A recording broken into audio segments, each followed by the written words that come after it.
Whenever there's a video on greenwoodtoday.com, you know I'm here. My name is Jonathan Graves, and I'm here with a special guest today, Ms. Wilhelmina Robinson. She is here to talk about a special event that happened yesterday. It took place yesterday, a special ribbon cutting that actually took place on Gage Street. So, Ms. Wilhelmina, how are you doing today? I'm doing fine, Jonathan, and I'm so glad that you invited me to come. Tell our viewers, kind of give us, our viewers out there, the reason why you did come into Greenwood today.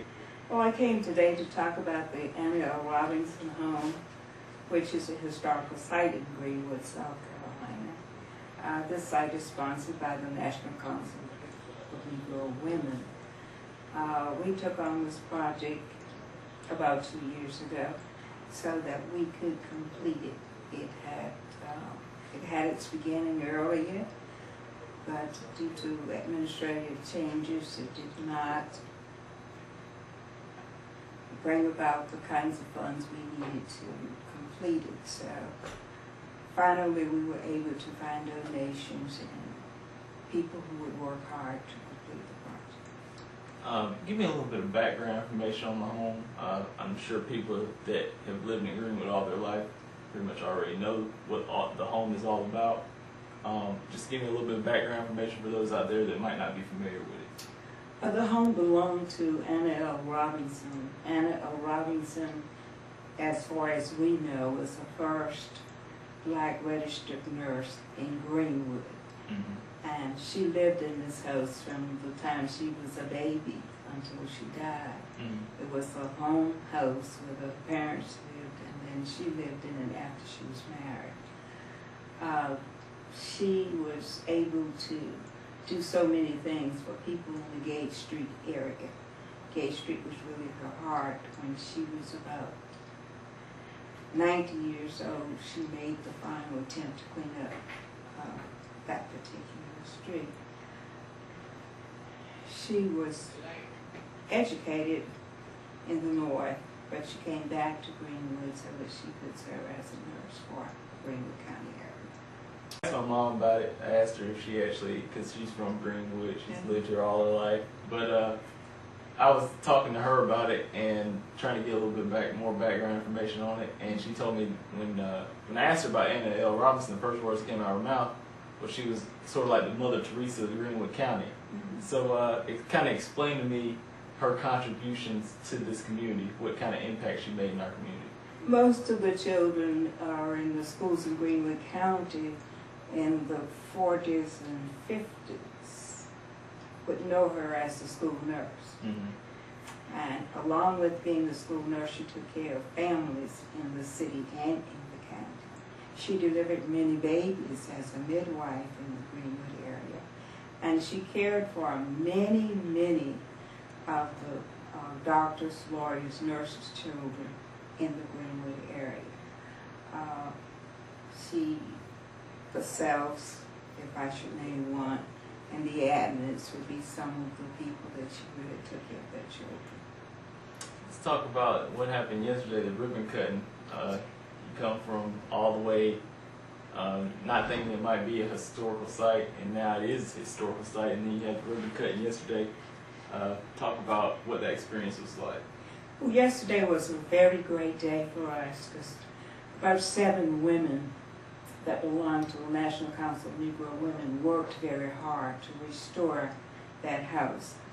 After our first contractor failed to complete it, then we worked to restore it ourselves. And it was really a good day for us because we have worked so hard to try and get it completed and to make sure that the house remind us of her. So we tried to get as many of the objects she had stored any place to bring back to her house. When people they're watching this video or reading the story on Greenwood Today, when they click on the video, they see it. Okay, let them know where they want to go, kind of what the location is of the house, and when they get to the house, what are they going to see? Okay, the house is located at 621 Gage Street. When you get there, you will see her old house restored. It's the same house that she lived in. We've just tried to restore it so that it would resemble her house for years to come, hopefully. And once you enter their house, the living room furniture was donated by one of Greenwood's good citizens, and she gave it all to us as a part of our reconstruction. Then Mrs. Calhoun, who has a business here in Greenwood, donated the winter treatments. Mrs.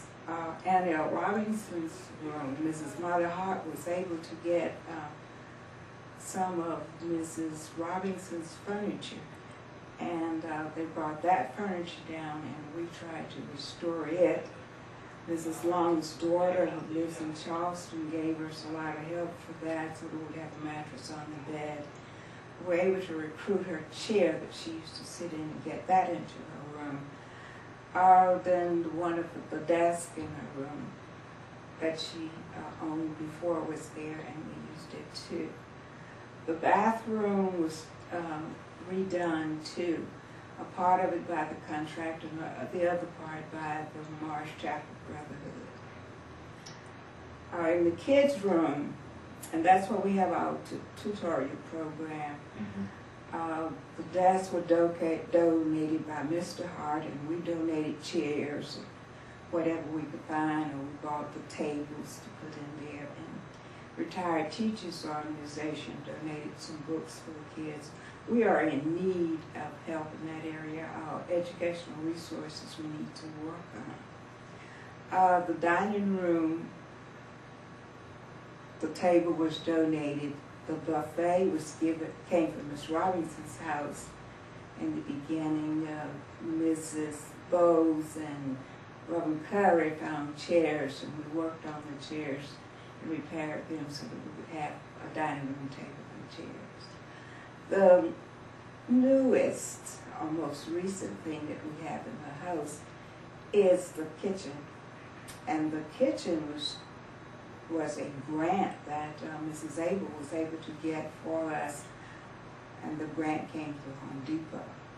So Home Depot is responsible for everything that we have in our kitchen. It just so happened that we needed to save a little money so that we wouldn't use all of our grant money in the kitchen appliances. Right. So instead of having them install the kitchen floor, Mrs. Long and I installed the kitchen floor ourselves. Wow. And then the day that the man came to install the cabinets, no one was there but me. So then I was his helper. So I helped him install the cabinets. We did do a good job. They end up really, really beautiful. The painting on the outside of the house was done by Faith Holmes. Home Depot was responsible for us getting the paint, and Faith Holmes donated their time and energy and really did do a good job in painting our house.